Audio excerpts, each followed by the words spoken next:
All right, so we're back out here in Austin, Texas, and we have a pretty gorgeous day to be filming out today. One of the things I was talking about yesterday in my video was how much of a great setup this is, the FX2 with the Tamron 35 to 100 and 2.8. So I just want to show you guys how I use this camera almost on an everyday basis. One of the things I always keep on my cameras, of course, is going to be an ND filter, especially again, being from Texas, we have this crazy sunlight.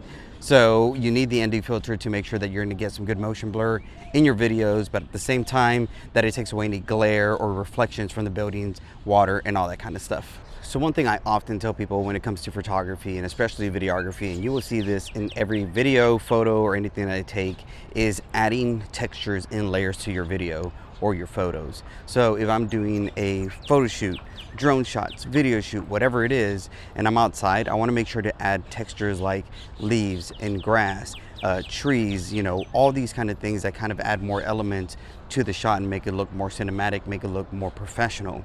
So for this, right, and again, one of the things I always talk about is how much I love the viewfinders. So this is one of the scenarios where at times you would have to have your eye here, but because you can tilt the viewfinder, you're able to get a way better shot than you were before. So right here, I'm getting this guy walking past the statue, this girl running past the statue, and then I'm just kind of doing a slow pan. And then the other thing I like to do is get like a bottom down shot to where we have rails right here. So if you can see, I'm like surrounded by rails. So I want to do a nice little pan shot through the rails, focusing on the statue. And again, especially if you're doing stuff like architecture photography, or if you're in a city that has a really beautiful skyline like Austin, making sure to add trees in your elements is a big plus. So right now I'm looking at the Waterline building, and there's this really beautiful tree here kind of like blocking it in a sense. So I want to get a really good photo and try to incorporate the sunlight, the trees, and the building all in one.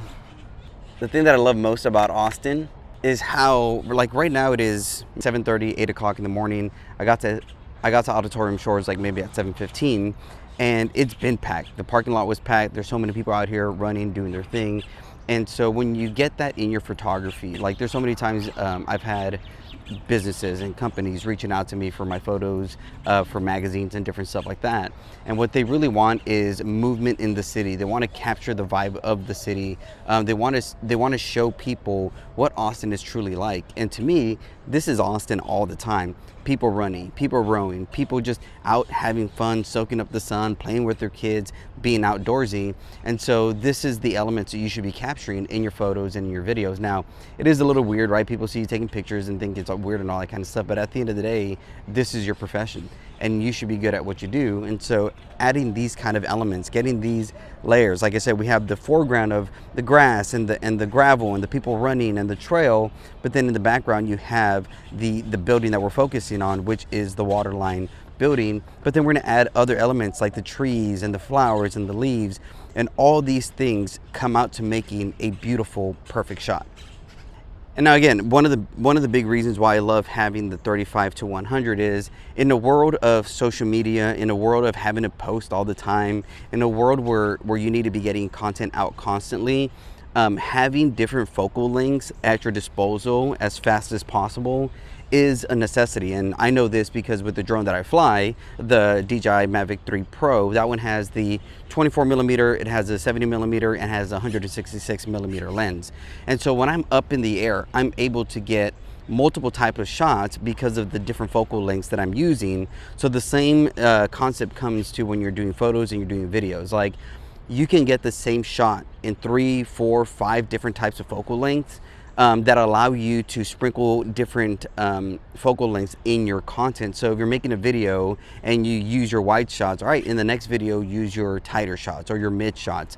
Or if you're putting something together in a carousel, you could have maybe the first shot being the wide establishing shot of the building, and then you have a couple more, but then you have a mid or a tight shot of the same building that you got, and just allows for more content to be pushed out on your end. As a creative, like that's what you should be doing on a daily basis. Like I don't need to be out here taking photos. I don't need to be out here capturing the city of Austin. I don't need to be out here trying to get, you know, drone shots as early as I do.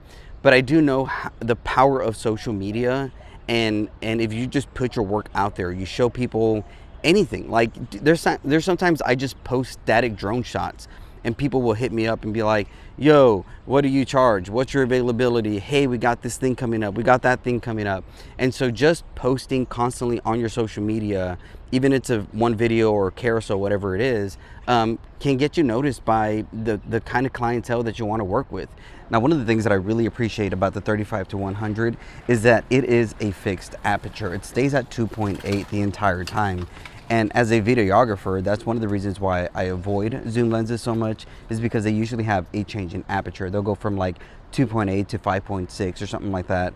And when you're doing video, you do not want that, because then that's gonna mess with your ISO, that's gonna mess with your shutter speed. And so those are the things that you wanna keep the same. So when you have an f2.8 consistently throughout whatever zoom length you're using, it allows you to do a 35 at 2.8, 50 at 2.8, 70 at 2.8, 85, and 100. So you get your desired focal length at a really good quality. Now, the reason that I love the fixed aperture at 2.8, and one of the reasons I think the majority of lens brands make lenses at 2.8, is because that is a sweet spot of giving you some really good separation. You still get some good bokeh, but at the same time, you are getting like a very clean, sharp image at a 2.8. You're still getting your subject. It's not being too blurry. You know, usually I will start bumping things up to maybe f4, f5 when I want like the subject or more like sharpness to the image. But at the end of the day, having something that's a fixed 2.8 aperture is amazing. Now their 35 to 150 goes from an f2 to a 2.8. So even that is really good, because at the lowest, at an f2, you're still able to get a lot of light in to your sensor. But even if you want to bump it up and you're going to zoom and it switches over to that 2.8, it's still not going to ruin your shot like maybe an f5, f8 would do. So having a lens like the 35 to 100 is something that's going to allow you to play with different types of focal lengths, get you different kind of content, and allow you to post more. To me, that's one of the things that I hear from clients, from photographers, videographers, people who know they should be taking social media more serious, is I just don't have the time, or you know, it's too hard to edit all this or whatever it is. What I'm gonna do is take all these photos and take all these videos, I'm gonna go back home, I'm gonna edit maybe one or two of them, and then I'm just gonna add, like copy and paste that edit to all my photos, because if it looks good on one photo, all I need to do is tweak it on the rest of them. So that's one of the things when it comes to being a photographer and being a creative out in the city. You have so many different elements to play with. Stop making excuses in why you can't create content. Just go out there and create content. Let the audience tell you what content they're enjoying and what they want to see most out of you. And even then, if you don't like what they're saying, if you don't want to create the things that they want you to create, make what you want to make. Because at the end of the day, if you create the things that you want to create, you will find the people, the tribe that you're trying to look for. And especially if this is your business, and if you're running a business on being a creative, you should be posting every day. Like, how are you going to be telling your clients that they need to hire you for them to post content every day when you're not even doing that for yourself?